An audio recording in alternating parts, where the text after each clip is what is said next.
And again, I will repeat this stuff next week again, so we just have a good understanding of what makes basic electricity. So first we talked about chemical, that's batteries. So this is one way to make electricity. Second way was friction. And friction removes a particle, an electron permanently from the matter, so it will be uncharged until it bounces out somehow.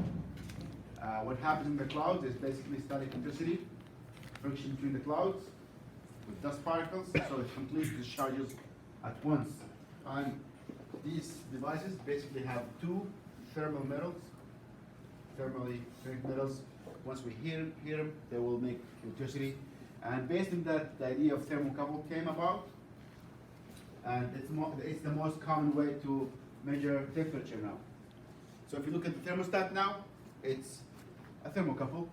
And did I show you the thermocouple last class?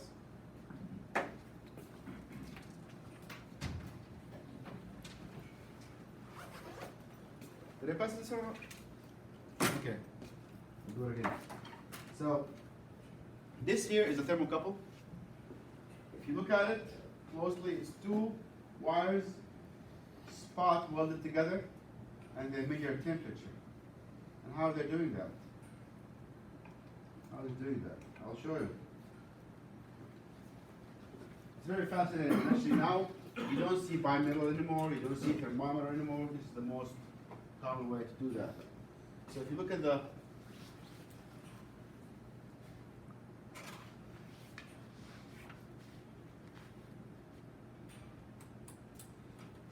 so this is the wire, and it's connected to the leads. They put it into voltage, DC, and I heat this thing. I don't know if I don't have enough heat. Did you have a lighter? Yeah. Yep.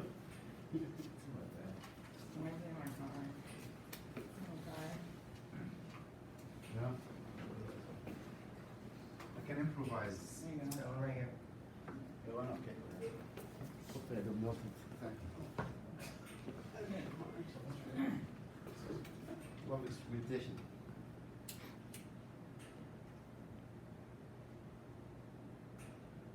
See the voltage?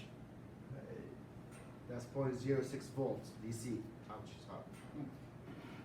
If I put that in temperature, it says thermometer here, right? It has been calibrated to measure temperature, which means this thermometer, this multimeter, is translating the voltage into temperature. So somebody experimented on this wire and they calibrated this wire to measure temperature.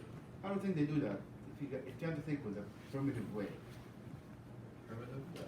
To calibrate this wire. If you're in a desert island, or deserted island. You have to, what are you going to do to calibrate this? Well, probably an island you wouldn't have that. But if you stick it in frozen water, what would that be? Definitely not frozen. Huh? So definitely you won't get that in an island. It's a polar island. Okay, let's change the fantasy. Okay, if you stick this in ice water, there's going to be your start point, which is 0 Celsius or 32 Fahrenheit. If you stick it in boiling water, there's going to be 100 Celsius or 212 Fahrenheit. There's going to be you fill in the blank in the middle. So now it's 71, which is the air temperature. If I touch it, eventually it will give me the, oh, you also change to Celsius. Cool. Oh, my Fahrenheit. I have to live with it. So 85, if I try that again.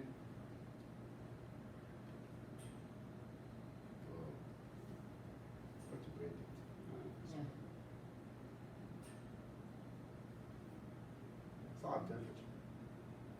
That can melt lead.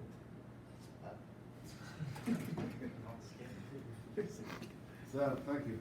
So what do you think if you ever smoke or something? How hot do you think the tip of the cigarette is? Huh? That's a good question. I just showed you the flame of the cigarette. That makes me think. How hot is it? Uh-huh. It's 600 degrees. That's the tip of your cigarette. So you have a combustible material in front of you. That's experimentation. So that's a thermocouple. Hopefully you remember now. So the thermocouple, I'm going to pass it so you can play with it and look at it, which is basically very, very thin wire. The thinner the wire, the more sensitive it is and more faster to react, but again, it's gonna be, sometimes sensitivity is an issue. It's gonna fluctuate a lot. So you want to need some thick wire. So this is the multimeter for HVAC. It's actually very useful. You can put it in AC, it will be measuring stuff for you. So capacity, you can play with it. And that's a thermocouple basically. And by the way, you can make a thermocouple yourself. You don't have to buy them, but you have to calibrate them. It's important. Okay, and here's the job part of energy production. Is somebody at some point was able to transfer mechanical energy into electrical energy. So okay, we can use the sun as photovoltaic, that's chemical. We can use thermal to do electricity, that's fine. You can use chemical, that's fine, but where are you gonna find all this lithium ion and etc. So far, the most dominant way to produce electricity is through electromagnetism and through mechanical energy. Using kinetic energy to make electricity. That's what your car is doing. Your car has an alternator, which changes mechanical energy that's coming from the engine into your alternator that spins and makes electricity. A wind turbine is doing that. Wind turbine actually is taking the wind power and turning the wheel of an alternator that is making AC or DC power. And what else? To answer Julio, like what about nuclear?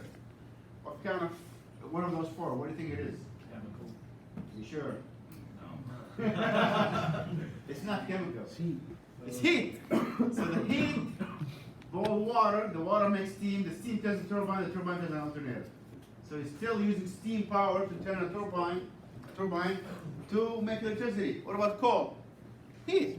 We're burning coal to make steam to turn a turbine. So at the end, the fuel is always done for combustion. The combustion is used to use steam. The steam is used to turn the turbine.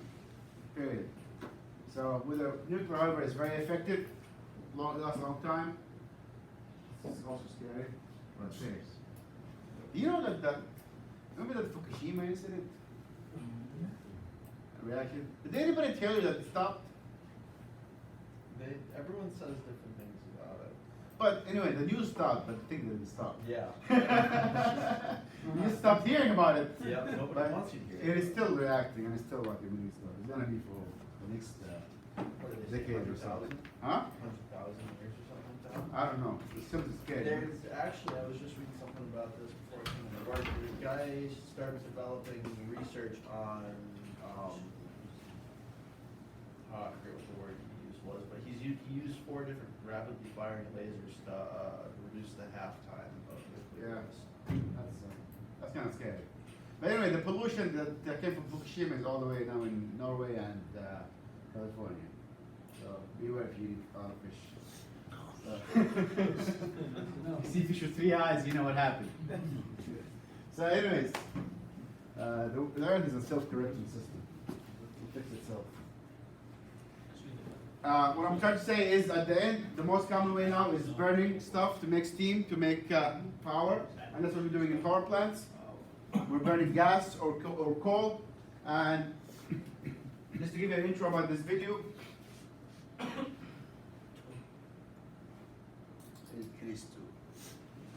Okay, look at that. This is the point of the whole. I don't want to see that.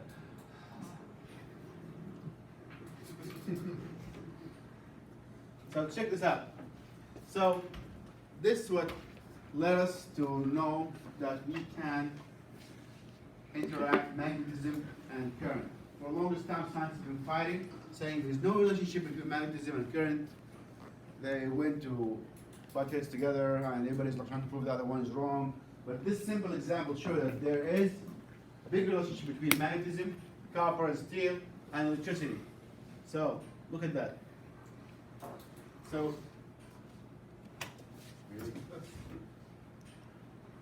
yeah. This is a copper pipe with the right thickness, nothing in it.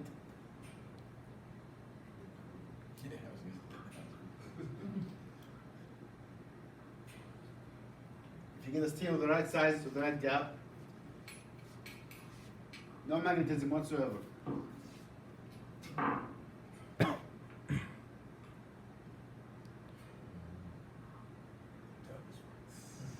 Getting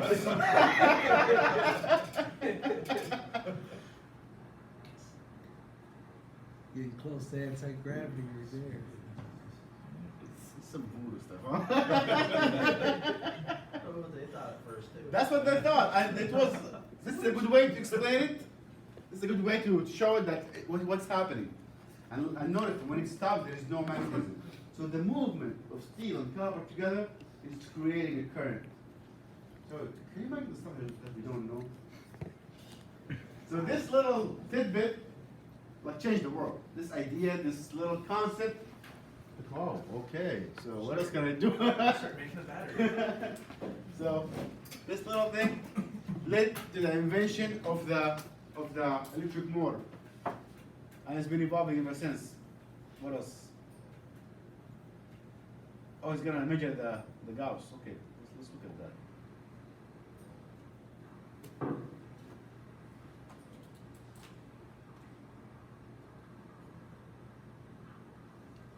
Right.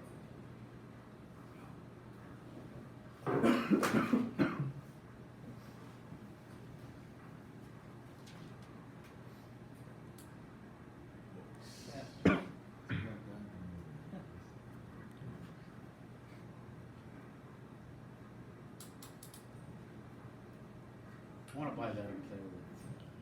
That's what I'm getting for Christmas. Okay, so that's magnetism, and this is how it works, and this is why. There's a long video again. I'm gonna make you watch at some point. It's very boring. He hates it. You know, maybe we should make it a homework to watch that video and answer questions. Hey, do that instead. That It's a very corny video from the 60s. But it's very, very well made. If you watch that, probably you understand magnetism. But I couldn't find anything else. If you have any suggestions, please let me know. The video actually goes about magnetism and electromagnetism and the whole science behind it. But we'll watch it at some point. Not today. So, we know there's a relationship between electricity and magnetism, and this is the best way to do it. So we can move stuff, and you can move a motor and have it generate electricity. This is a motor. If you notice, this is called the rotor, this is the stator. This has some steel and copper in it, which makes magnets. And this is the stator, which is made out of steel. And eventually it will keep spinning because of the direction of the magnet inside. So next class we'll start with the funky video. Maybe we should do it now. No, I don't remember. So it's a long video. So let's revise. We talked about insulators and conductors. We're good? We know what's an insulator? A material that has full of electrons, and they want to let go. Example of insulators: copper, carbon material. Most carbon-based materials is insulating, like rubber, wood, plastic, polymers. Element full of plastic, if the last orbit is full, probably it's not going to conduct. Elements with loose electrons in the last orbits are conductors: gold, platinum, metals usually. This is a good question. Are materials that conduct heat, electricity well, conduct heat well as well? No. I mean, there are very few materials that can conduct heat and electricity equally well. Doesn't copper get hot? Yeah. So if we think about conductivity, we said that electricity is vibration and heat is vibration. So don't you notice that material that conduct electricity conduct also heat? So if you have a piece of copper, it doesn't get hot very well, right? But it also conducts. So conductivity is the same for electricity and for heat, which means that heat and electricity are both energy, different forms of energy. So that makes a lot of sense. And think about that when we do the other course, heat system design, and we'll start to think about insulating material, and we talk about studs and I-beams and H-beam and why they conduct more. So conduction for electricity is the same as for heat. and they go side by side. What happens to any wire when we run current through it? You said that last class. Heats I up. did. It heats up, and what else? Magnetic. Magnetic field. So those two factoids make the entire electrical system. That you're gonna have heat, and we're gonna have a magnet. And again, until the 1920, this was not believed.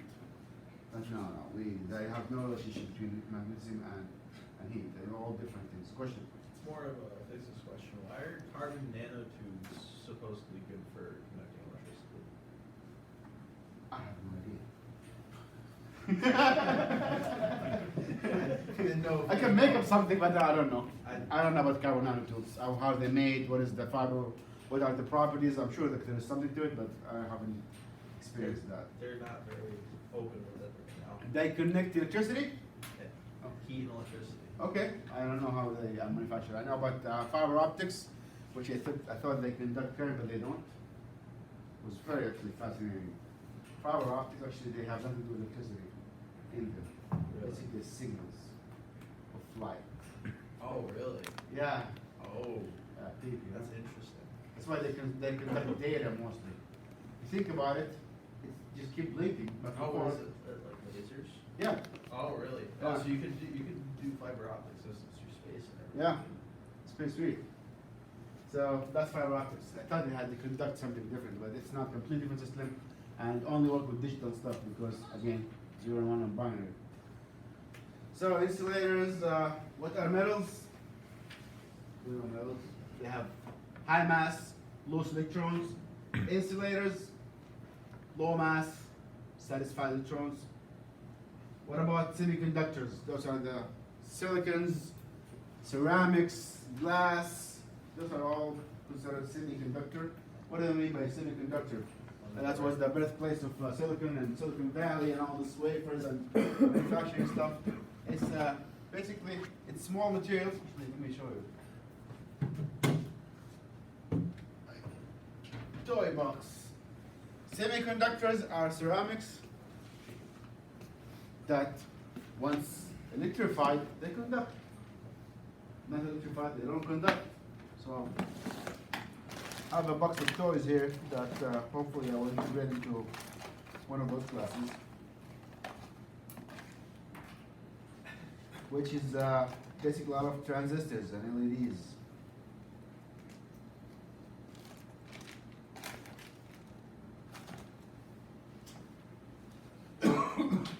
This little transistor here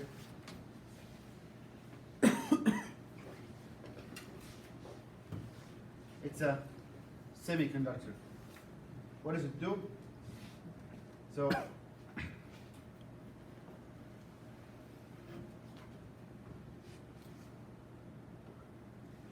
I'm going to explain it in a very simple way. See this this middle hole here? If you send current through it, this material becomes conductor, and it will let current go through. It's kind of like a valve. You turn it on and off using electricity. This is a very simple way to do it, and you can do some decision making using that. So it made things very, very, very small, and it substituted us from using mechanical parts to relays to solid state. So the relays in the past looked like something like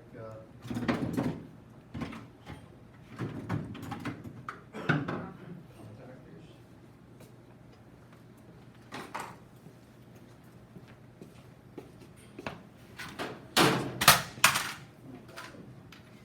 okay, it's not used. So this is an old-fashioned relay, mechanical, has a magnet, has actual contacts. That's actual relay, very mechanical. The new age ones are basically looks like that. So can you think of the amount of power it has to operate this or this? It's really different. It gets smaller. It does the job. A relay usually is used to do logic. It does control, programming. So it does not need to be this mechanical and this intense. So that's one of the perks of having transistors and semiconductors. We'll talk about that in the next class, combustion control circuit. We're gonna bore you with semiconductors and sensors. For now, you just have to know it's material that once it can choose whether to be conductor or insulator based on its state. Is there a perfect insulator? No? What about air? It conducts. So again, if you can understand that nothing is completely insulated, that's a good way to start. And who saw Breaking Bad? Question? That's the quiz. Huh? That's gonna be a quiz. Yeah, that last question gonna be in the quiz. But we went over it at the beginning of the class. So remember Breaking Bad when they went to the magnet from the junkyard? By the way, everything scientific in that show is correct. They had scientists go and check everything. So anyway, when we had to connect all those batteries in series, you get all this power, and some of them in parallel, to power that magnet DC, and have this power to go through the volt. That actually does happen. And what they are doing is something called electromagnet, which again, we're going to change electricity into a magnet using those coils. And let's go through walls, depending on the amount of Gauss you have. Gauss is the unit that measures magnetism. So it's basically changing magnets into electricity and vice versa. You do the both at the same time. Okay. So usually I'll teach this in two parts. So again, this is the part 2. We talked about that already. I'm gonna skip that.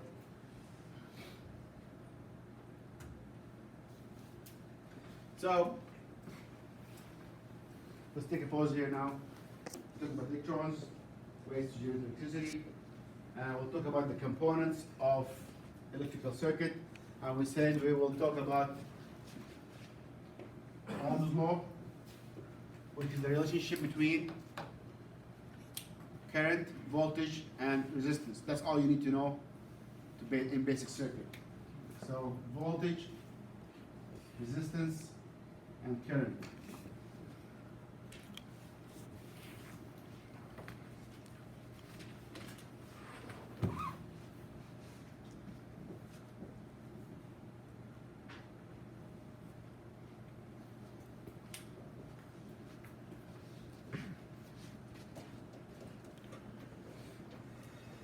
And we'll talk about power. So let me give a quick example between the difference between power and energy. What is the difference between power and energy? So we said energy does not come from nothing, right? It comes from somewhere, right? Talk about energy. It changes form. It can be stored. But what about power? So there's one good example I use sometimes. If you have two cars, a Corolla and a Ferrari, what kind of energy do they use to run? Kind of what? Energy. Mechanic? Gasoline? Ferrari is a bad example because they use probably, okay, let's say a Mustang, because you said, okay, 87. They both use 87. Okay? So they use the same energy, right? You fill the tank. Let's assume both have the same size tank, although that's not true. Corolla has everything else. Let's say they have all like 15 gallons tank. Which one has more power, the Mustang or the Corolla? Which one gonna go through the tank faster? Mustang. So power is how fast you spend energy. Does that make sense? How is the rate and how fast you spend energy. For electricity, how fast do we spend the voltage or the current, the flow? So yeah, the Corolla will take 30 miles a gallon. It's the same energy, it's gasoline. But the Mustang has a lot of power. You're gonna hit the gas, you're gonna see the needle move. It's using it faster. If you can remember that this is the difference between power and energy, is, yeah, that's really, try to think about that. How fast do you spend the energy? What do you pay for at the end of the month for electricity? Kilowatt hour, right? In your bill you see kilowatt hour, that's what they're gonna charge you for. It's how much you spend that current. So we'll talk about power, and that's the power law. So these are the components of your electrical circuit, and this is gonna be the power, which is power in watt. We have voltage and amperage. What is the voltage in your house? In most receptacles? Huh? 15. House 122. 120 mostly, unless you have a dryer and washer at 220 or 240. So this is kind of fixed, and the amps is going to depend on your resistance and how much you consume energy. And we will talk about that. We'll give a lot of examples. So that's the difference between power and how it's measured in this example. So our power for electricity is watt. What is the power for your car? Horsepower. We call it horsepower. Oh, So all power units can be transferred from one form to another. And energy can be transferred. All units are they are different units, but they're all the same. So what about food? Is food energy? Yeah. How much energy is in food? Let's say for the Mountain Dew, that's 200 calories, right? Am I close? 220. So 200 calories. Sometimes it says kilojoules in it, right? Calories is more known as a used one. But you can transfer that to watt. You can transfer that to joule. You can transfer that to BTU. Horsepower is just another form of energy. So the name is different. When you go to the gym and use the treadmill or like one of those elliptical machines, and usually you can change the either to calorie, how much calories you burn and how many kilojoules. I mean, the rest of the world uses joules very commonly. We'll talk about that. So power, energy is how things are spent, and what are the units? So for a house, the power is watt. It's not the amount of energy, it's the watt, how much you spend in. That's why they say it's watt hour. Explain Ohm's law. We'll talk about that. We calculate the potential, current, and resistance of electrical circuit using Ohm's law. We'll do some calculation about this triangle. How do we use it interchangeably? Should not be complicated. So we make it as straightforward as possible. We also will calculate the power and BTU per hour rating for some resistances, and how do we change from kilowatt to BTU. So when you buy an electrical heater, if you look in the back, it will say the power consumption in watt or kilowatt, but it will also have a translation for that into BTU, because somehow BTU is the official unit for heating. Huh? The other one is like an obnoxious number, and Yeah. people don't like to see it, so they use BTUs. Yeah, they use BTU, or they use tons of refrigeration, which is 12,000 BTUs. So again, I think in the HVAC field, BTU is going to be standard. It's not going to change, especially in heating. We use it so much, it's going to be BTUs. If you go to industrial, you're going to use horsepower. Horsepower is 34,000 BTU. So they all interchangeable. You don't have to remember all of them. There is an app for that. At least that you know that it can be converted and it's all the same. And as long as you know that power is energy over time. So don't say for power it's BTU. No, it's BTU per hour. You give me.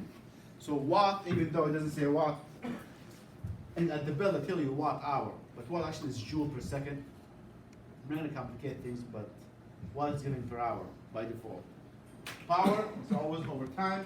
Energy is a quantity. Okay. So we'll talk about alternating current, ampere. We talked about that already. We're gonna talk about it again.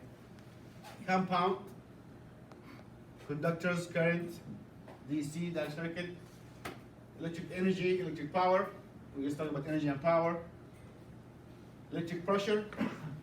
What do you think that is? Oops. Hold on, let me just finish this. What do you think electric pressure is? Voltage? Huh? Like push pressure voltage? Yes, voltage. So it's interchangeable. They call it electrical potential, electric pressure. And again, if we have to compare this to a water circuit, there's gonna be the pressure. Electric power pressure, electricity, we'll talk about that. Electrodes, we'll talk about that. And electrolyte is a solution that has ions flowing in it. And electrons. This has a key term from the book. Let's go over them a little bit so you can remember this time. What's an element? Give me an example of an element. Lithium. Lithium, Power. copper, hydrogen, oxygen. Water. Huh? Water. Water is a molecule. It consists of hydrogen and oxygen. So if it's more than one atom, then it's not an element. It's more than one element. Field of force, we'll talk about that. Free electron, that's the one at the end that you knock out. Insulator, material that do not want to give electrons easily. Kilowatt hour, that's what you pay for. How much is a kilowatt hour now? Delivered? Yeah. Kilowatt hour in your bill, how much do they charge you for? I think last I checked was 25 cents or 20 cents an hour. A kilowatt hour, yeah. It's expensive in Mass. In Florida, it's 7 cents. What is expensive of mass? Huh? He said, what is not expensive of mass? Healthcare. Healthcare. Go live in Florida, man. It's 7 cents. Yeah, everything else is expensive. Law of electric charge. Over there. Opposite. Attract. Similar to repel. Matter is the stuff. Things. Molecules combination of more than one element. Neutrons, something inside the atom. What is the charge of a neutron? Neutral, thank you. Nucleus, the core of the atom. Ohm, some old fellow who actually gave us this law. That's his law. Don't worry about the power factor and proton. Okay, so next week, I think that's enough for today.